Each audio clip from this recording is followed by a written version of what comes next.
To the HashiCorp Terraform Associate Practice Exam. This is exam number 1 that we're going to go through today. I've paid for these exams, but these are completely free of charge for you today on the channel. It's treated as if it's a real exam, so there's 57 questions. We have 1 hour to complete them, and you need to get 70% correct in order to pass the exam. The way that I'm going to structure this video today is we're going to spend the first 5 to 10 minutes just going through all of the questions. I will be completely silent while we go through those questions, so you can read them, pause the video if you need to. I would suggest getting a pen and paper ready so you can write down your answers as we go through them, and then we will spend 10 minutes, or the second part of the video, going through all of the answers and why they are correct to help you guys learn as much as you can from this video. So without further ado, let's jump into the questions. I'm going to give you about 10 to 15 seconds on each question, so hopefully that's long enough. And yeah, like I say, if you need more time, please just pause the video and feel free.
Okay, guys, so this is the second part of the video where we're going to review all of the questions and the rationale as to why they are right or wrong. This is a test that I've done previously, so we're just going to run through the questions and find out if you got them correct or incorrect. So, just to recap for the video, so these are the different objectives and domains that we're tested on. As you can see, I've scored quite highly in the understanding Terraform basics. There was 12 questions. We've got understanding Terraform cloud capabilities. We got 100% on that one. Using Terraform outside the core workflow. Implementing and maintain state. Interact with Terraform module. Read, generate, modify, and configuration. Use the core Terraform workflow. Understand infrastructure as code concepts. And then understanding Terraform purposes vs other infrastructure as code. So let's have a review of the questions. Okay, so question number 1.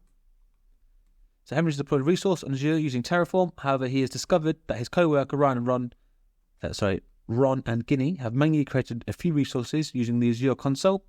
Since it's company policy to manage production workloads using infrastructure as code, how can Harry bring these resources under Terraform management without negatively impacting the availability of the deployed resources? So the reason this answer is correct is because we're using a Terraform import to import the existing resources under the Terraform management. So the other options, Terraform get, doesn't apply. Resources created outside of Terraform cannot be managed by Terraform. That's incorrect. They can. And then rewrite the Terraform configuration file to develop new resources or Terraform apply. No, that's incorrect also. So yeah, this is the correct option. It also gives you a bit of an explanation here why, but we're not going to spend too long on that in the video. We mostly just want to understand, did you get the answer correct or incorrect? So question number 2, when the declarations such as name, SADA, and Azure AZS as in the following Terraform code represent the purpose they serve. So these are variables that are passed onto the child module likely used for the resource creation. So that one was correct. Question number 3 is true. So true or false, each Terraform workspace uses its own state file to manage infrastructure associated with the particular workspace. So yeah, that is correct. So just think of state file and then associated workspaces. So you always want to think about that when you ask any questions. Okay, so this one I got incorrect. So you're adding a new variable to your configuration. Which of the following is not a valid variable type in Terraform? So map was incorrect, and the right one should have been float. Let's have a look at as the reason to why to that. So the Terraform language uses the following types for its values, so string, number, pool, list, and map. There is no other supported variable types in Terraform, therefore float is an incorrect in this question. So just remember that. These are the correct values, and float is an incorrect value. Okay, so this one, I have got this one wrong in this example, but I have got it right in the majority of them. But the key thing that I got it wrong on purpose to show for today was make sure you take your time reading the questions, okay? So very, very similar. So there's a couple of things that you straight away want to look at. So Terraform is an immutable, declarative infrastructure as code provisioning language tool based on the HashiCorp configuration language or optionally JSON. So one of the first things you want to look at is obviously it's got JSON. So this one says YAML, so we know it's definitely not that one. So that leaves us with these 3. It is immutable. So even though it says immutable, it makes you think of unchangeable. The idea is that you write your code for your desired state, and then Terraform will make sure that the current state matches your desired state. So that's where the word immutable comes in. Declarative infrastructure as code provisioning tool. So keep that one in mind. It didn't come up in the actual exam itself, but I would definitely say, just get familiar with that and taking your time reading the questions. Question number 6. When multiple arguments with single line values appear on consecutive lines at the same nesting level, HashiCorp recommends that you align the equal signs. And that just, I think, is to make your code as human friendly as possible so that you can still read it. Where does Terraform open source store the local state workspaces? So that's directory called terraform.tfstate.d/workspace name. So that's the correct answer for that one. As you can see here in this example, so this is a training one, so that's where it's stored. So number 8, a user creates 3 workspaces from the command line, prod, dev, and test. which of the following commands will run to switch to the dev workspace? So in that case, you would write Terraform workspace select dev. So number 9, you and a colleague are working on updating some Terraform configuration within your organization. You need to follow a new naming standard for the local name within your resource blocks. However, you don't want the Terraform to replace your object after changing your configuration files. As an example, you want to change data bucket to now be prod data S3 bucket in the following resource block. So with that one, if we come down to the options, that one would be Terraform state MV, so AWS bucket, and then there's a space, and it says AWS bucket prod encrypted data S3 bucket. So it's always going to be MV, so that's move. That you're not delete. You don't want to replace it, you don't want to remove it, and you don't want to apply refresh. You just want to change the name.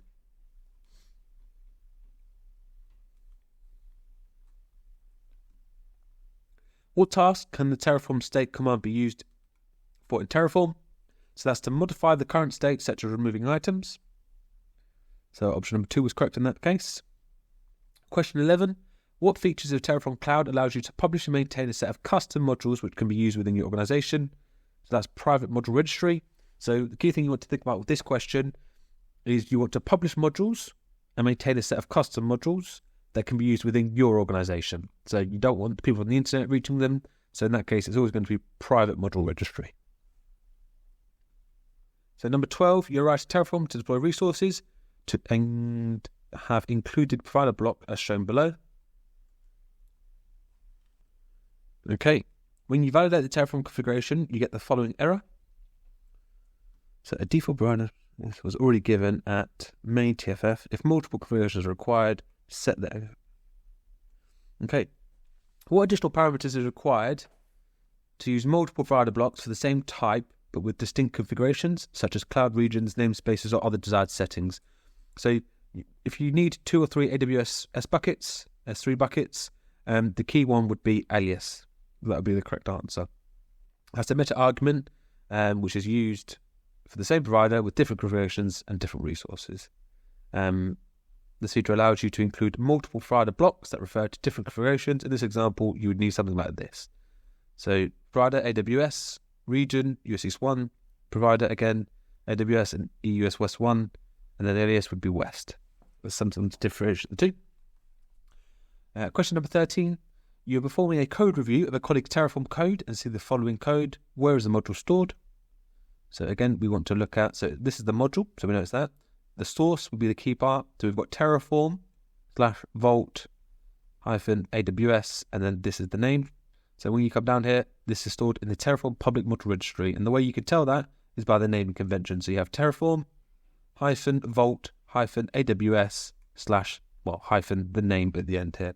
So whenever you see these 3 in this order, whether it's Terraform, Vault, or Terraform something else, AWS or GCP or Azure, you know this is stored in the public module registry.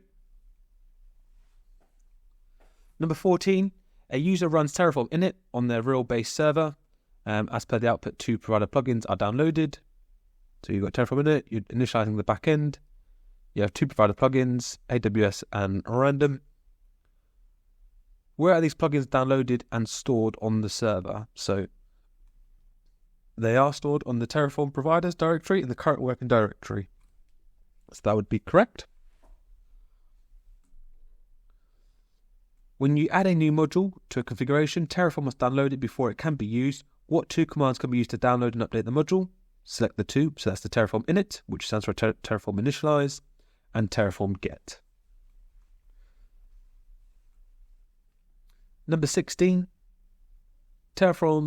in Terraform, most resources dependencies are handled automatically. Which of the following statements best describes how Terraform resource dependencies are handled? So this one was correct. So Terraform analyzes any expression within a resource block to find reference to other objects and treats those references as implicit ordering requirements when creating, updating, or destroying resources. So for number 16, if you selected option number 2, that's correct. Question 17. Environment variables can be used to set the value of input variables. The environment variable must be in the format, so -, ? Variable name. select the correct prefix. So that would be TF-var. So that means if you selected that one, you have that one correct. Question 18. After many years using Terraform open source, you decide to migrate to Terraform Cloud. After the initial configuration, you create a workspace and migrate your existing state and configuration. What Terraform version would the new workspace be configured after the migration? So in this case, it would use the same Terraform version that was used to perform the migration. Which are some of the benefits of using infrastructure as code in an organization? Select 3. So infrastructure as code uses human readable configuration language to help you write infrastructure code quickly. So that's quite a big one. Infrastructure as code can be used to manage infrastructure on multiple cloud platforms, so it's cloud agnostic. Infrastructure as code allows you to commit your configuration to version control to safely calibrate on infrastructure. So they are all obviously correct. This one is incorrect. Infrastructure is written in an imperative approach where specific commands need to be executed in the correct order. That is not applicable to number 19. So question 20, what is the correct syntax for defining a list string for a variable Terraform? So this is the correct one. So if you selected option 1, that's correct. Question 21, in the example below, depends on argument creates what type of dependency? You've got your resource, AMI, instance type, and then depends on. Okay, so that is an explicit dependency, and the reason that is explicit is because it is explicitly calling it out that it depends on it. And that's that one. So if you select option number 2, that would be correct for 21. Option number 22, so a backend in Terraform determines how state is loaded and how an operation such as apply is executed. Which of the following is not a supported backend? So that would be GitHub. GitHub is not a supported backend type. So true or false, the following code is an example of an implicit dependency in Terraform. So you've got down here, I think from memory, so you've got resource, AMI as type, tags, name, and then you've got, okay, so resource is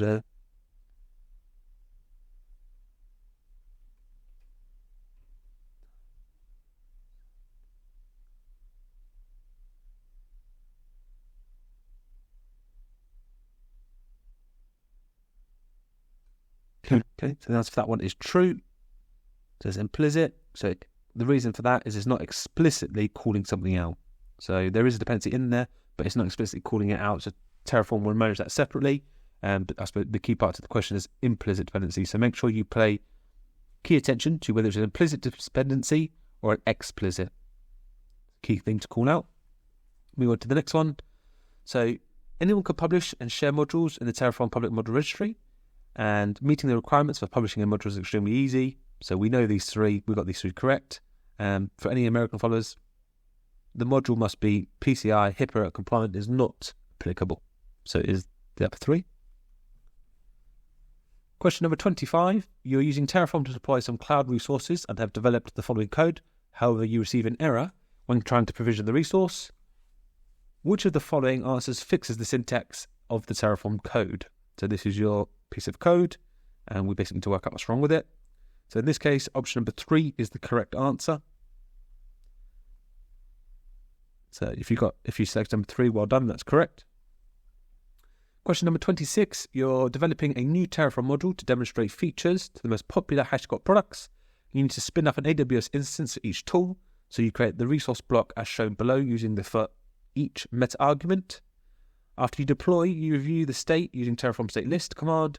What resource address would display for the instance related to Vault? Here's Vault. Here's Vault. Security. So in this case, option number 2 would be correct. So if you selected that, well done. And the reason for that is because it's in brackets, -vault -bracket, close. And that is correct. Okay, so number 27, I got that incorrect. Which of the following is a valid variable name in Terraform? So 245 is not valid because it can't be just numbers. So invalid is actually the valid option for a name in Terraform. So again, when you're reading the questions in the exam, make sure you do take your time reading the question and fully understand it before selecting your answer. So it also shows you on here. So names that starts with numbers. So here, example of invalid names. Yep. So it can't start with a number. Namespaces or special characters. and then underscores, so invalid variable name. They contain mostly numbers, that's invalid, and then names that are the same that Terraform reserved for words such as var, module, data, count, etc. So you can't use any of those as a name on their own. So true or false, by default, the Terraform destroy command will prompt a user to confirm before proceeding. So that is correct. 29, true or false, the Terraform plan refresh only command is used to create a plan whose goal is only to update the Terraform state to match your changes to objects outside of Terraform. So that is true. Emma is a Terraform expert and she has automated all things with Terraform. Virtual machines was provisioned during a recent deployment, but a local script did not work correctly. As a result, the virtual machine needs to be destroyed and recreated. How can Emma quickly have the Terraform create the one resource without having to destroy and without having to destroy everything that was created? So you would use a Terraform apply replace AWS instance to mark the virtual machine for replacement, because that's the only one that you want to change. So if you select option number 3, well done, that's correct. True or false? So when using Terraform Provider for Vault, the tight integration between these HashiCorp tools provides the ability to mask secrets in the state file. So that is incorrect.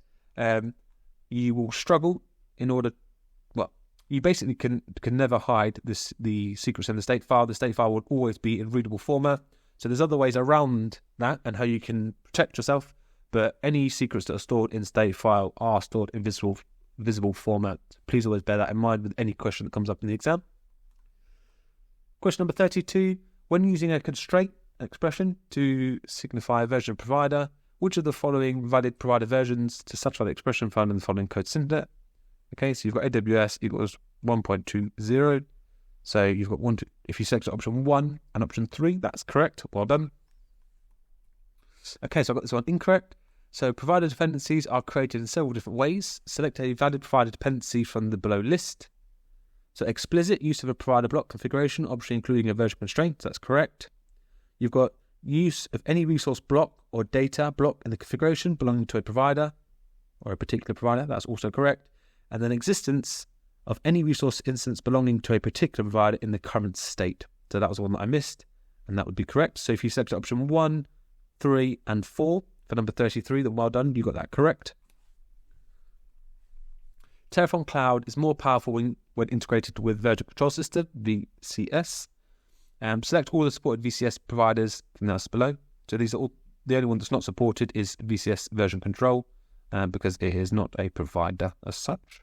So if you selected those, well done, that's correct. So number 35, I got this one incorrect. Which of the following variable declarations is going to result in an error? So that is option number 2. So if you selected that, well done, you got it right. Terraform is distributed as a single binary and available for many different platforms. Select all operating systems that Terraform is available for. So there's 5 in this case. So all of them except AIX. So if you selected all of those, well done, you got that correct. I got this one incorrect. It's number 37. A user has created 3 workspaces using the command line prod, dev, and test. The user wants to create the 4th workspace named stage. Which of the following will the user accomplish this task? The correct one is Terraform workspace new stage. So whenever you want to create a new workspace, that would be the correct syntax or format to use. Number 38. When Terraform command can be used to remove the lock on the state file for the configuration. So you can use a Terraform force unlock. If you're not familiar with that, do some research. There is quite a few big risks to using a force unlock. So yeah, I would definitely recommend you have a read up on that. Understand how indexes work is essential when working with different variable types and resource blocks that use the counter for each. Therefore, the output value of the following code snippet. Okay, so in this one, is asking for the count or the for each. Therefore, what is the output value of the following code snippet, right? So you've got your variable candy list, you've got your type, which is list/string. You've got default, snicker, KitKat, Reese, or M&S. And the outgoing is give me candy, and that's the value. Okay, so list. So it says var candy list number 2. The reason Reese is correct is because this isn't 1 and then number 2. When you use string in Terraform, the first one is always option 0. So 0, 1, 2. Reese is correct because it's asking here, list, comma, number 2, end of bracket. So number 2, so you have 0, 1, 2. So therefore, Reese is the correct answer. So bear that in mind in any Terraform exam question that comes up. When writing Terraform code, how many spaces between each nesting level does HashiCorp recommend that you use? So the answer to that one is 2. What Terraform command will launch the interactive console to evaluate and experiment with expressions? So that is Terraform console. So if you selected that one, well done. That's correct. True or false? Rather than use state file, Terraform can inspect cloud resources on every run to validate real-world resources matched against the desired state. That is false because Terraform always uses the state file. If you don't have state file, it cannot run and check. Number 43, you're using Terraform Cloud Workspace linked to a GitHub repo to manage production workloads in your environment. After approving a merge request, what default action can you expect to be triggered on the workspace? So because it's Terraform Cloud, there's a lot of additional functionality with Terraform Cloud. It's very powerful.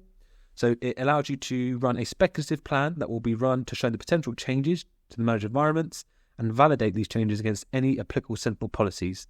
So by using that, the Terraform Cloud, you can apply Sentinel policies that can block configurations based on costs, security best practices and stuff like that. So it gives the organization or your company much more power to control and version control the code to make sure it's applicable to your policies within your organization. So it's very powerful. So that is the correct option for number 43. Question 44. So what environment variable can be set to enable detailed logging on Terraform? So that is tf_log. If you selected option 1, well done, that's correct. Question number 45. So Fred and his co-worker Jason deploying resources on GCP using Terraform for their team. After the resource has been deployed, they must destroy the cloud-based resources to save on costs. However, two other team members, these two team members here, are using a Cloud SQL instance for testing and have requested to keep it running. How can Freddie and Jason destroy all other resources without negatively impacting the database?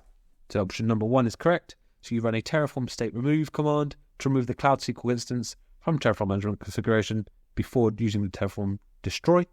So if you select option number 1, that is correct. Well done. Question 46. So Henry has been working on automating his Azure infrastructure for a new application using Terraform. His application runs successfully, but he has added a new resource to create a DNS record using the new Infoblox provider. He's added a new resource but gets an error when he runs a Terraform plan. What should Henry do first before running a plan or apply? So since a new provider has been introduced, Terraform init needs to be run to download the Infoblox plugin. So always bear that in mind whenever you get a question around new providers being added into a configuration block and you haven't done a Terraform init. You'll always need to do an initialization with that provider in order to be able to use that. So number 47, I got that one incorrect. So Oscar is modifying his Terraform configuration file, but isn't 100% sure he's correct.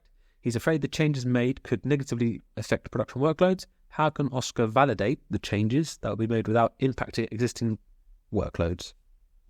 So the correct answer is run a Terraform plan and validate the changes that will be made. So that's one way. In real life, you can also run a You can run a Terraform validate because that also works in real life because I use Terraform. So that is also valid. But in this case, in the exam, they want you to say yes, run a Terraform plan. So there's only curve for me. Number 48. Why might users want to utilize Sentinel or OPA with Terraform Cloud on the infrastructure workloads? So the first 4 options are correct. So if you select those, well done. There's only 10 more questions now, guys. So question number 49, which Terraform command will check and report errors within modules, attribute names, and value type to ensure they're synthetically and valid and internally consistent? So that would be a Terraform validate. If you got that one, well done. Question 50, Sarah's entered. Actually, I'll just let you read this one. Stop putting you off.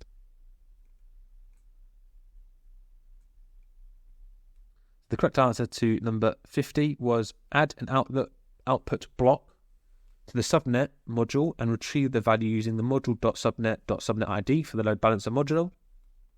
So if you select option number 2, well done. 51, true or false, using the latest version of Terraform Init cannot automatically download community providers. That is incorrect. And that is because with Terraform Init, it can automatically download the community providers. More specifically, this feature was added with the Terraform 0.13. So before that, it was not possible, but since that, you now can. So question number 52 is correct. So while Terraform is generally written in the HashiCorp configuration language, what other syntax can Terraform be expressed in? And the correct answer is JSON. So it is, I think we've covered that in a different question, but yeah, so we know it's HashiCorp configuration language and JSON. They're the two languages that can be used. Number 53, why might a user opt to include the following snippet in their configuration file? So the correct answer is the user wants to specify the minimum version of Terraform that is required to run the configuration. So you have your hyphen / equals 1.38 close bracket down here. So that's that one. If you select that one, well done. Question 54. So from the code below, identify the implicit dependency. So in that case, remember, we want to think about implicit and use explicit. So depends on is called out here. So again, the instance will be labeled web server. Up. Yeah. Okay, so if you select that one, good job. 55. In order to reduce the time it takes to provision resources, Terraform uses parallelism. By default, how many resources will Terraform provision concurrently during a Terraform apply? And that is 10. So it will always do 10 at a time.